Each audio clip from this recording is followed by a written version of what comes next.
दोस्त, हमारी जिंदगी में जब भी कुछ हमारी सोच और हमारी चाह के विपरीत होने लगता है, स्वाभाविक सी बात है कि हम घबराने लगते हैं, परेशान होने लगते हैं, चिंता करने लगते हैं। और ऐसे वक्त में अगर कोई हमें यह समझाने की कोशिश करता है कि परेशान मत हो, जो कुछ भी होता है वह अच्छे के लिए ही होता है, इस तरह की बातें सुनकर हमें और भी अधिक बुरा लगता है कि एक तो हम काफी परेशान चल रहे हैं अपने दुख और तकलीफों से, और ये प्रवचन सुना रहे हैं कि चिंता मत करो किसी बात का, क्योंकि जो कुछ भी होता है वो अच्छे के लिए ही होता है। ऐसे मोमेंट में कोई धैर्य रखने और सब्र करने को कहता है तो लगता है जैसे वह हमारा मजाक उड़ा रहा हो, क्योंकि अभी तक तो जिंदगी में कुछ भी हमारे चॉइस का हुआ नहीं, कुछ भी अच्छा नहीं हुआ धैर्य रखने और सब्र करने से। अब आगे बची हुई जिंदगी का क्या होगा भगवान जाने। चाहता हूं कुछ और होना, हो जाता कुछ और ही है। सब कुछ उल्टा पुल्टा हो जाता है जिंदगी में। आखिर कोई कितना कुछ सहन करेगा, बर्दाश्त करेगा, धैर्य रखेगा और सब्र करेगा। इन सब की भी तो कुछ सीमाएं होती होंगी। दोस्त, यह बिल्कुल सही बात है कि हमारी जिंदगी में जो कुछ भी होता है वो अच्छे के लिए ही होता है। एक नौजुवक जिसका सब कुछ लूट गया था, सब कुछ बर्बाद हो गया था, वह पूरी तरह से तबाह हो गया था, वह थक हार कर एक सिद्ध महात्मा से मिलने गया, यह जानने की जिज्ञासा से कि आखिर मेरे साथ ऐसा क्यों हो रहा है। जब भी आगे जिंदगी में कुछ अच्छा होने के बारे में सोचता हूं, कुछ करता हूं, उल्टे कुछ और बुरा ही हो जाता है। समझ नहीं आता है मैं क्या करूं और कहां जाऊं। दोस्त, वह नौजुवक महात्मा के समक्ष आया। वह दरअसल बहुत दुखी था और रो रहा था। महात्मा उस नौजुवक को समझाते हैं कि तुम जीवन में चिंता ना लो, जो कुछ भी हुआ सब अच्छे के लिए हुआ है। वह नौजुवक गुस्से में आकर कहता है, आप कैसी बातें कर रहे हो, मेरा सब कुछ लूट गया, सब कुछ बर्बाद हो गया, सब कुछ तबाह हो गया, मेरी हर एक चीज लूट गई, अब मैं भला कैसे रह पाऊंगा, कैसे जी पाऊंगा। अब महात्मा जी आप ही बताइए, ये सब मेरे साथ अच्छा कैसे हुआ है, ये मेरे साथ बहुत बुरा हुआ है, और यह बुरा ही है। आप इसे भला कैसे कह सकते हैं कि ये सब मेरे साथ अच्छा हुआ है। दरअसल वह युवक अपने सारे जमा पूंजी के साथ साथ लोगों से कर्जे उधारी लेकर भी किसी बिजनेस में लगा दिया था, यह सोचकर कि जब बिजनेस चल जाएगा तो हमारी गरीबी दूर हो जाएगी, हमारा जिंदगी बदल जाएगा और हमारे सारे सोचे सपने पूरे हो जाएंगे। बट ऐसा हो नहीं सका। उसका पूरा का पूरा बिजनेस फेल हो गया, वह पूरी तरह से असफल हो गया। अपना जमा पूंजी तो गया ही, साथ में कर्जे उधारी भी बहुत सारा चढ़ गया सर पे। अब वह समझ नहीं पा रहा था कि आखिर मैं करूं तो क्या करूं। अब ऐसी हालातों में भला वह कौन इंसान होगा जो घबराएगा नहीं, परेशान नहीं होगा, चिंता नहीं करेगा। अब ऐसे सिचुएशन में अगर कोई उससे कहे कि आपके साथ जो कुछ भी हुआ है वह अच्छे के लिए हुआ है, भला उससे कैसे बुरा नहीं लगेगा, क्योंकि उसका तो सब कुछ लूट चुका है, सब कुछ बर्बाद और तबाह हो चुका है।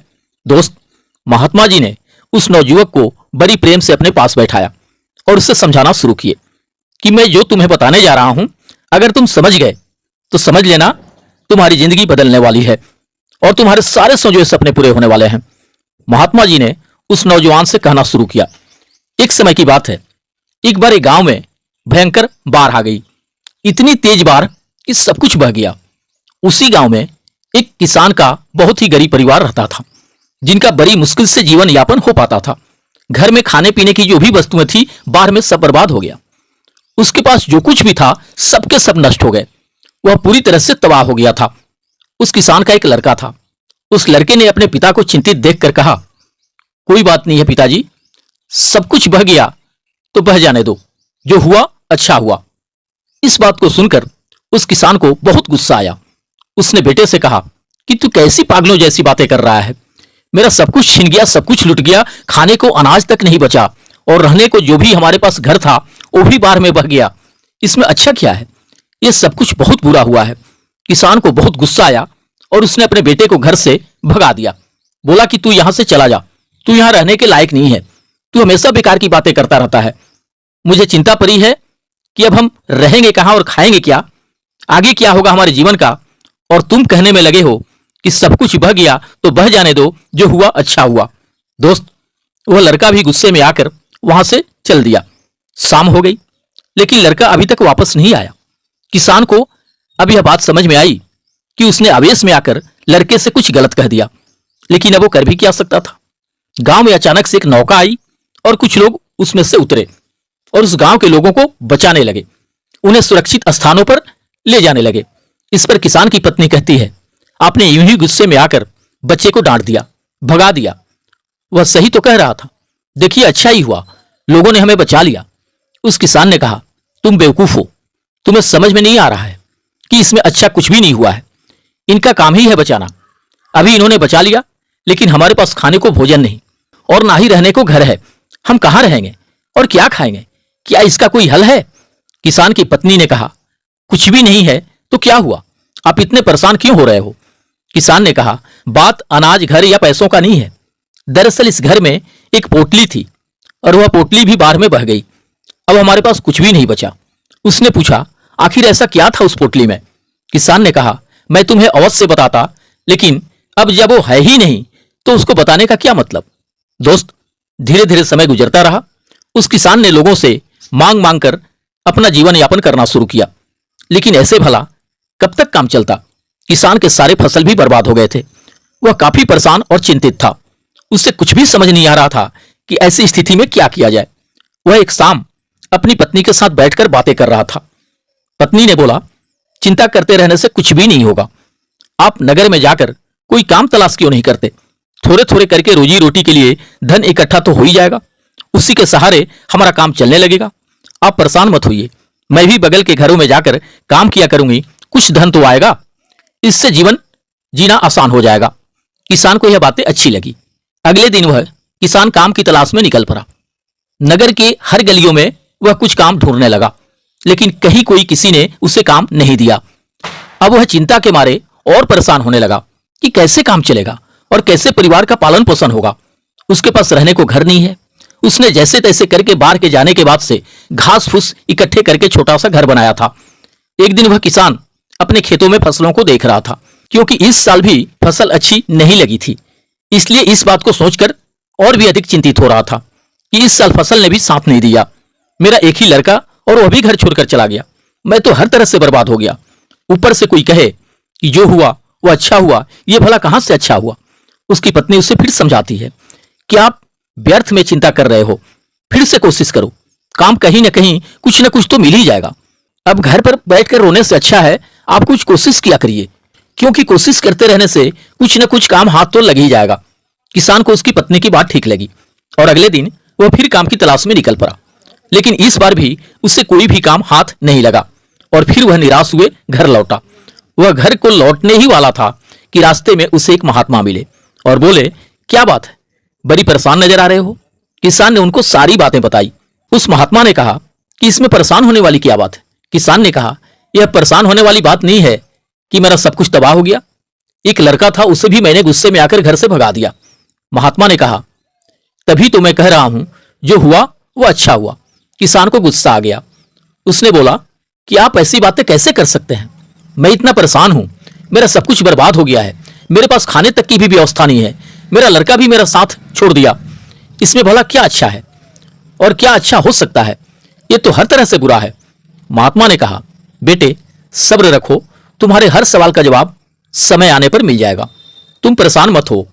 किसान वहां से चल दिया और उस रात वह यही सोचने में लगा रहा कि आखिर जो होता है वह अच्छे के लिए कैसे होता है। मेरे साथ तो कुछ भी अच्छा नहीं हुआ। अगले दिन वह फिर काम की तलाश में निकला और इस बार उसकी किस्मत ने उसका साथ दिया और उसे एक बड़े सेठ के घर में करने के लिए कुछ काम मिल जाता है। सेठ बड़े दयालु थे और उनके पास धन संपत्ति पैसा बेशुमार था। सेठ किसान से कहते हैं कि अगर तुम्हें कोई दिक्कत हो तो मेरे घर के बगल में ही मेरा एक मकान खाली पड़ा है, तुम चाहो तो सपरिवार उसमें रह सकते हो। अब वो किसान और उसकी पत्नी बहुत खुश हुए। अगली रात को उसका दरवाजा किसी ने खटखटाया। उन्होंने दरवाजा खोला और देखकर हैरान रह गए कि मेरा लड़का लंबी सी कार और एक बड़ा सा बैग लिए दरवाजे पे खड़ा था। किसान बिल्कुल आश्चर्यचकित रह गया। आखिर ये सब कैसे हो गया? ये कैसा चमत्कार है? लड़के ने कहा, आपने घर बदल लिया, हमें बताया नहीं। गांव वालों से पूछा तो उन्होंने बताया, दरअसल जब आपने मुझे घर से चले जाने को कहा था तो मैं दूर शहर में चला गया और वहीं धीरे धीरे छोटे मोटे व्यापार करने लगा। व्यापार में मुझे बहुत अधिक मुनाफा होने लगा। मैंने वहां 2-3 घर भी बनवा लिए। किसान खुशी के मारे कूदने लगा, उछलने लगा। उससे समझ में आ गया कि वाकई जो कुछ भी होता है वो अच्छे के लिए ही होता है। लड़के ने कहा, आपसे मैंने कहा था ना कि जो हुआ वो अच्छा हुआ। अगर वह बाहर नहीं आई होती और हमारा सब कुछ बर्बाद नहीं हो गया रहता तो गुस्से में आकर आप मुझे घर से नहीं निकाले होते, और अगर आप मुझे घर से नहीं निकाले होते तो ये सब भला चमत्कार होता कैसे? किसान ने कहा, बिल्कुल सही बात है, देखो उस बार की वजह से मुझे भी एक बढ़िया सेठ के यहां नौकरी मिल गई, हम तो मालामाल हो गए बेटे। दोस्त, उस महात्मा ने उस युवक को समझाया, जिंदगी में एक बात हमेशा याद रखना, इंसान की सोच बहुत बड़ी नहीं है। वह कुदरत के फैसले को नहीं समझ सकता, ना यह जान पाता है कि उसके साथ जो हुआ या हो रहा है वह अच्छे के लिए हो रहा है। वह सिर्फ आज को देखता है, आने वाले कल को नहीं। महात्मा ने उस युवक को समझाया कि जब भी तुम्हारे जीवन में कोई बुरा वक्त आए तो एक बात हमेशा याद रखना कि यह वक्त गुजर जाएगा। इस बात को याद कर लेना कि समय कितना भी बुरा हो, तुम्हारी जिंदगी में कितने भी दुख या फिर मुसीबतों का पहाड़ ही क्यों ना हो, एक वक्त बाद सब कुछ ठीक हो जाता है और सब आसान बन जाता है। इसलिए बुरे वक्त में ऐसा कोई भी कदम मत उठाओ जिसकी वजह से तुम्हें बाद में पछताना पड़े। अगर कुछ बुरा होता है तो भी अच्छे के लिए ही होता है, लेकिन देर से ही सही उस बात का और उस सवाल का जवाब इंसान को मिल ही जाता है। जब इंसान का समय खराब होता है तो उसकी बुद्धि काम करना बंद कर देती है, लेकिन समय ठीक भी हो जाता है।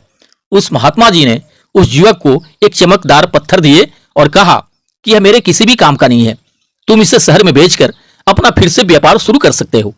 अब यह बात उस युवक को भी समझ में आ गई कि जो कुछ भी होता है वह वाकई अच्छे के लिए ही होता है। जितना भी उस युवक का नुकसान हुआ था उससे कई गुना अधिक मूल्य का वह पत्थर था जो उसे महात्मा जी ने दिए थे। दरअसल वह पारस पत्थर था। इसलिए दोस्त, जिंदगी में जो कुछ भी होता है यह मानकर चलें वह अच्छे के लिए ही होता है। जीवन भविष्य की कामनाओं के साथ मिलते हैं नेक्स्ट वीडियो में। थैंक यू दोस्त, धन्यवाद। OnPassive, the future of internet.